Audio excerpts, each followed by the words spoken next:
Halo, bertemu lagi dengan saya Mr. Jun. Kali ini kita akan membahas materi peluang suatu kejadian. Ada dua istilah yang bakal sering kita temuin pas belajar peluang kejadian. Istilah pertama yaitu ruang sampel. Jadi ini adalah himpunan semua hasil yang mungkin dari suatu percobaan atau suatu pernyataan. Kemudian ini dilambangkan dengan S. Jadi notasinya bebas ya. Ini cuma kita biasanya pakai huruf S. Jadi banyaknya elemen ruang sampel dikasih nama NS. N itu kan menyatakan banyak kalau di matematik, dikompakin kayak gitu. Terus ada kejadian atau peristiwa. Nah, ini adalah himpunan bagian dari ruang sampel. Jadi bagian-bagian kecilnya kemudian biasanya dinyatakan dengan huruf kapital. Bisa ABC, terserah lah apa aja. Jadi kalau kejadiannya A dikasih nama NA, kejadiannya B dikasih NB. Ini huruf top. Kita yang ngisi nanti apa.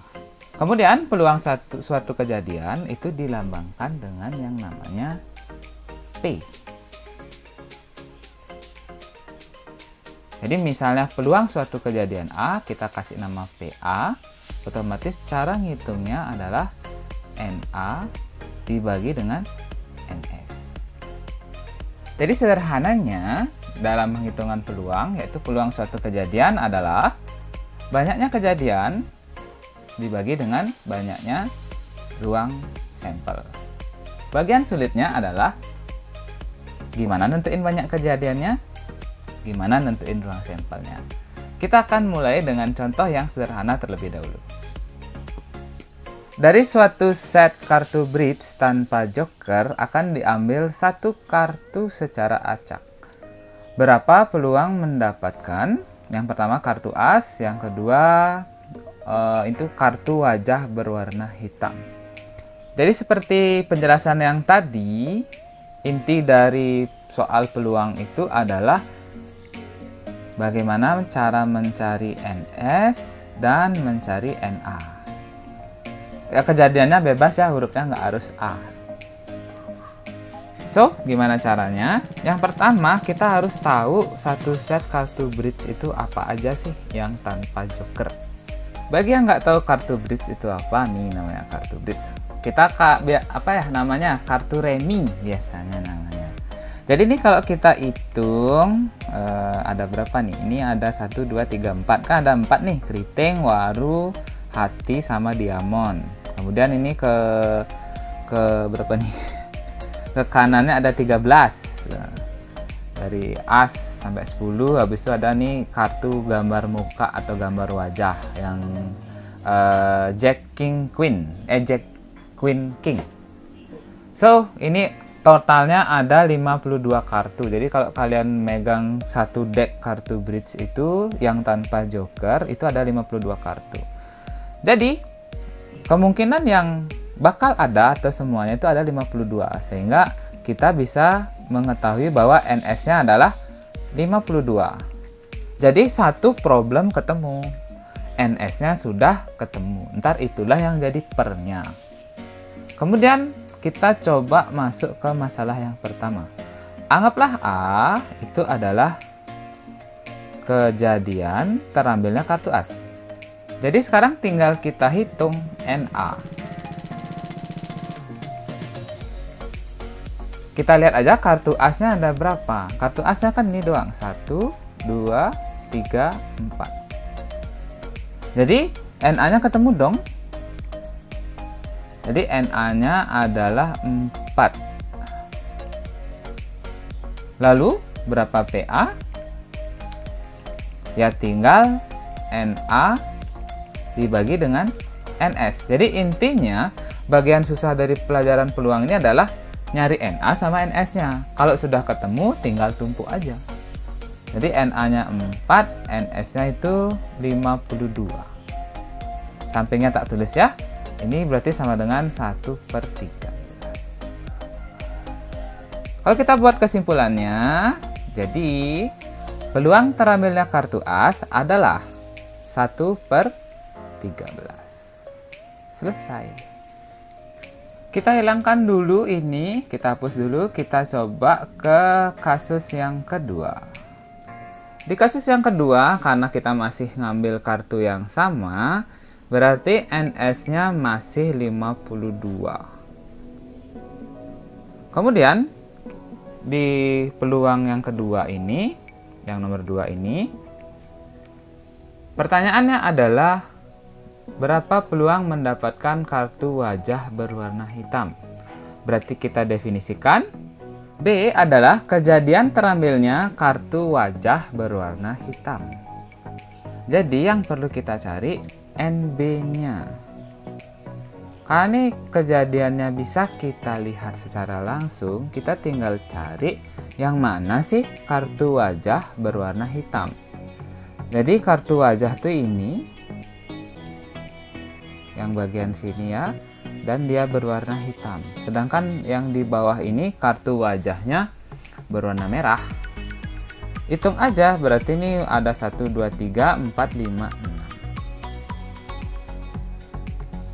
Berarti kita dapat NB adalah 6. Karena yang ditanya peluang kejadian B, berarti ini bukan PA lagi, tapi PB. Ya bukan NA lagi, tapi NB. Ininya NS. Tinggal diisi aja. NB-nya 6, NS-nya 52. Sehingga nanti nilai peluangnya tinggal disederhanakan aja, yaitu 3/26. Bisa kita rapikan sebagai berikut. Jadi peluang terambilnya kartu wajah berwarna hitam adalah 3/26. Selanjutnya kita akan mencoba kasus peluang satu kejadian yang terkait dengan kaidah pencacahan di video sebelumnya. Dalam sebuah kotak terdapat 12 bola, 5 berwarna biru, 4 kuning, dan 3 putih. Kemudian diambil 3 bola sekaligus secara acak. Nah, ditanya nih berapa peluang terambilnya kasus yang A, ketiganya biru, B-nya 2 biru dan 1 putih. Kuningnya pajangan aja. Yuk kita bahas dulu. Kalau kita ilustrasiin gambarnya, kayaknya jadi kayak gini. Jadi ini ada kotaknya. Habis itu birunya 5, kuningnya 4, putihnya 3. Tapi karena ini soal peluang, ya nggak usah mikir terlalu aneh-aneh aja. Karena yang penting ngitung peluang itu, anggaplah PA, harus selalu ada NA sama NS. Yang paling gampang dicari adalah sampelnya dulu. Kenapa? Karena sampelnya itu semua kemungkinan tanpa ada syarat apapun. Yang penting sesuai dengan percobaan yang dilakukan. Dia mau ngambil 3 bola sekaligus secara acak. Jadi NS-nya ini kan bukan 12 karena kita ngambilnya 3 bola. Jadi ibaratkan kayak gini. Kita ambil 3 dari 12, berarti kita nyambungnya ke kombinasi yang tadi, yang mana jadi N. Nah kan ini jadi N, nah yang ini jadi R. Otomatis kita akan mendapatkan NS-nya itu adalah pengambilan 12 dari 3. Bisa ditulis kayak gini ya, 12C3. Ingat faktorial yang kemarin, berarti ini 12 faktorial, ininya 12 kurang 3 faktorial, kan gitu, kali 3. 12 kurang 3 tuh 9, berarti ini berhenti di 9. 12 kali 11 kali 10 kali 9 faktorial. Calon-calon kita coret. Ini 9 faktorial, nih 3 kali 2 kali 1. Ini kita coret aja karena ini disederhanakan. 9 faktorial bagi 9 faktorial itu 1. Kemudian yang bisa disederhanakan lagi tuh 3 sama 12. Ini sisa 4. Yang ini 1. Kemudian ini bisa lagi 2 sama 4, di atas sisa 2. Jadi tinggal kaliin aja, 2 kali 11 kali 10. Berapa itu jadi? Oh ya, jadinya nanti adalah 220 cara. Karena NS-nya sudah ketemu, pengambilan 3 bola sekaligus secara acak, kita mulai aja ke kasus yang pertama. Dia mintanya ketiganya berwarna biru. Jadi ibaratkan ini mintanya biru, biru, biru. Otomatis kita ingat lagi kombinasi yang tadi. Birunya ada berapa dong? Ada 5 kan? Birunya ada 5, kemudian diambil biar tiga-tiganya biru. Berarti kelihatan banget bahwa N-nya di sini 5, kemudian R-nya 3. Anggaplah ini peluang kejadian A. Jadi langsung aja tak hitung ya. Peluang kejadian A ini bisa dihitung dengan kombinasi 5 diambil 3. Ya gitu aja. Sehingga ini akan menjadi 5 faktorial. Udah nih, 5 kurang 3, di sini 3 faktorial. Kita sambung, berarti ini 5, 4, 3 faktorial. Ini 5 kurang 3, 2 ya, ini 2 kali 1, 3 faktorial. Yang bakal saya sederhanakan. Ini jadinya habis, karena 3 bagi 3, 1, kemudian masih ada 2 sama 4, ini sisa 2. Berarti ada 10.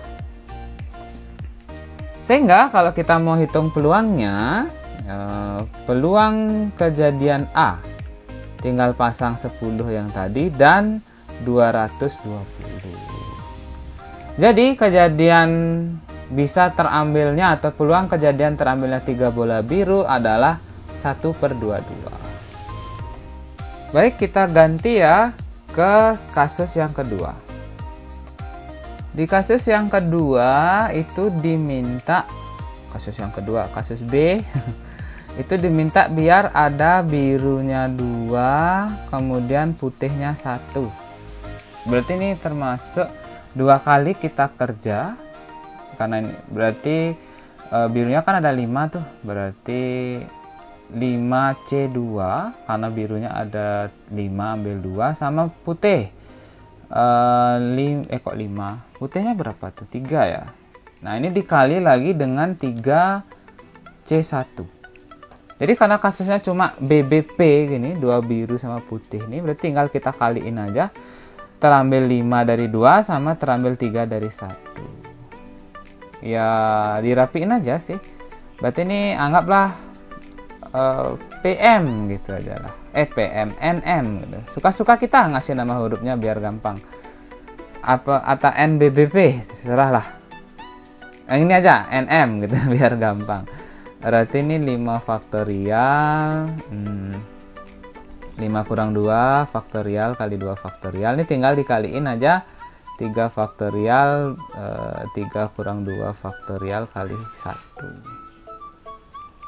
Kita langsung aja bayangkan bagian yang udah dicoret ya. Ini yang udah dicoret 3-nya, berarti ini 5 kali 4 aja.